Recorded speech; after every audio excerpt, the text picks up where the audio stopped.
بسم الله الرحمن الرحيم. السلام عليكم ورحمة الله وبركاته. ازيكم يا حلوين؟ يا رب تكونوا بخير. في خبر يا شباب انا مش عارف اقوله ازاي صراحة، يعني محتاج اقول لكم ان احنا خلصنا المناعة. الحقونا الحقونا ارسونا. وانت بتتفرج على الفيديو احنا خلصنا في الكورس شابتر المناعة كله. حصل ازاي وفين وامتى؟ انا عارف انك مخضوض، بس ده اللي حصل واقع ولازم تتعامل معاه كويس. المناعة خلصت، يبقى اللي عليه الدور ورشة المناعة، معسكر لمدة اسبوع نلم فيه المناعة بالكامل، شرح وحل حتى لو ما بدأناش فيها خالص. طيب واضح انك اتخضيت من الخبر، صراحة حقك، انا لو مكانك واقع مني حاجات في المناعة هتخض اكتر من كده كمان. طالما طالما انت قول السؤال تاني. بس عاوز اطمنك باذن الله شباب، في المعسكر هنلم المناعة كلها حتى لو كنا ميح فيها. والنهارده شباب احنا بنضحي، ورشة عمل ومعسكر المناعة على المنصة بتاعتنا مجانا، مش محتاجين منك ولا حاجة غير ان حضرتك تذاكر. طب يا دكتور مين يشيل تكاليف المنصة والسيرفرات والخدمة بتاعتها والكلام ده كله؟ مالكش دعوة. طيب والدعم الفني والتصوير والمونتاج وانتاج المحتوى يا دكتور مين هتحمل التكاليف دي كلها؟ مالكش دعوة، احنا راضيين، احنا بنضحي في مقابل ان حضرتك تلم المناعة. كل اللي مطلوب من حضرتك تتبع الخطوات وتسمع الكلام وتذاكر وبس. محتاج حاجة اكتر من كده؟ اظن عدانا العيب وازح. طيب تفاصيل المعسكر على المنصة يا حلوين، ركزوا معايا كويس جدا جدا جدا. ان شاء الله يا جماعة المعسكر هيبدأ معانا من يوم الاحد 18/2 ويستمر يوم الاحد والاثنين والثلاث والاربع والخميس، ويخلص باذن الله يا جماعة يوم الجمعة 23/2. تعال اقول لك التفاصيل. انتوا عارفين يا شباب المناعة 3 دروس، فاحنا هنشتغل باذن الله مع بعض 3 كبسولات شرح بلس الحل. ركز معايا.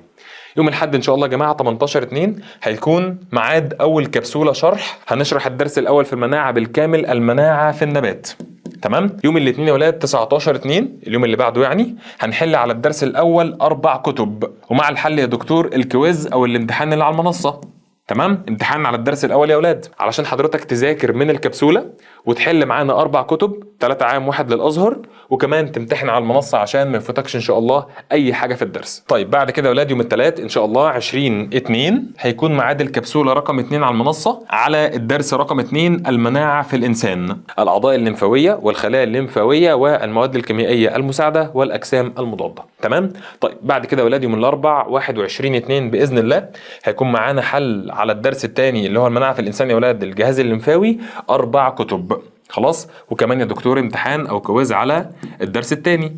طيب بعد كده ميعاد الكبسوله الثالثه على الدرس الثالث في المناعه، درس طويل يا ولاد، آلية عمل الجهاز المناعي في الانسان، خط الدفاع الاول والثاني والثالث. هنشرح يا شباب الدرس كله ان شاء الله في كبسوله مختصره تلم لك الخلاصه لاصه كده في وقت ان شاء الله قياسي. اخيرا يا جماعه يوم الجمعه ان شاء الله 23/2 هنشتغل مع بعض في حل 4 كتب على آلية عمل الجهاز المناعي في الانسان، واكيد اكيد يا دكتور في كويز او امتحان على المحاضره على الدرس الثالث بالكامل. وطالما حضرتك خلصت معانا المعسكر فان شاء الله يا جماعه هيكون يوم السبت الموافق 24/2 امتحان شامل على المناعه بجوائز محترمه جدا جدا باذن الله. يبقى يا جماعه المعسكر بتاعنا ان شاء الله هيكون عباره عن 6 ايام، من الاحد للجمعه هنلم فيه ان شاء الله المناعه بالكامل. هتلاقي لينك المعسكر موجود باذن الله تحت الفيديو وكمان فوق الفيديو، دوس على اللينك هيوديك على المنصه بتاعتنا، سجل على المنصه فور فري، افتح الكورس هتلاقيه ان شاء الله متفاعل مع حضرتك، ونبدا يا جماعه باذن الله في الكبسوله رقم 1 يوم الاحد 18/2. وطبعا يا جماعه السبت اللي بعده هيكون الامتحان الشامل على المناعه،